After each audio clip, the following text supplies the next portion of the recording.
An old man was silently gazing at the gold bricks that had fallen on the ground. As soon as he picked up the last gold brick, in the very next moment, he quietly hit a stone in his fist. Just then, an impatient officer shouted and ordered him to be shot. But the old man didn't waste even a second. He picked up that stone and threw it onto a nearby landmine. There was a loud explosion which startled the officer, and he immediately ordered the soldiers to open blind, indiscriminate fire ahead. But no one could have imagined that the old man would block all the bullets with an iron walk. Seeing this scene, even Captain America would say, "You really are amazing."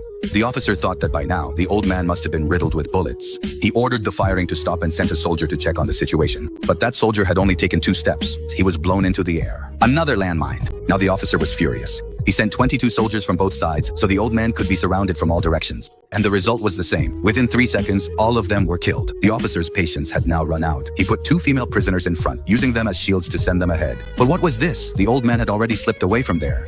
At that moment, he was hiding under a broken-down vehicle, badly injured and laughing. He tied his wound with his belt and without any medicine, removed the bullet from his own body himself. The pain was so intense that he lost consciousness. Meanwhile, the enemy soldiers and their dogs were slowly approaching, following his scent. Sensing some movement, the old man woke up. He quickly gathered the gold and hid under the car again. He managed to evade the soldiers, but the tracking dog had already caught the scent of his blood. Now the old man held his breath and slid himself under the German army truck. This time, he tore open the truck's petrol tank and poured petrol over himself to mask the smell of blood. But this turned out to be his biggest mistake. The dog, picking up the scent of petrol, started searching for him even more aggressively. The soldiers stopped the truck to search. The old man crawled out and ran to the river. The dog pursued him. Right behind him, a sniper shot him in the leg. The officer ordered, "Alive!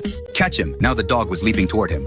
But the old man remained calm. He struck a match and set himself on fire. The dog, frightened, backed away, and the burning old man jumped into the river amid the gunfire. But the gold he was carrying dragged him down.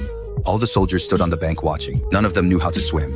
Is that where the story ends? No. A few minutes later, the old man quietly emerged from the water to catch his breath. But just then, a sniper shot him and the water turned red with blood.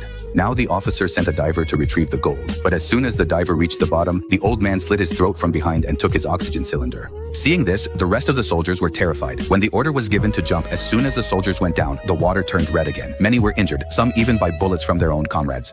Now the sniper started firing with a heavy machine gun, but the old man used a corpse as a shield and made his way through the hail of bullets, escaping to the shore. Everyone was stunned. How did an unarmed old man get so much strength? Meanwhile, the officer's pet dog returned, and at that moment, another cruel plan was born in his mind. Subscribe to the channel for the next part. Your support is our strength. Thank you from the bottom of our hearts for watching the video.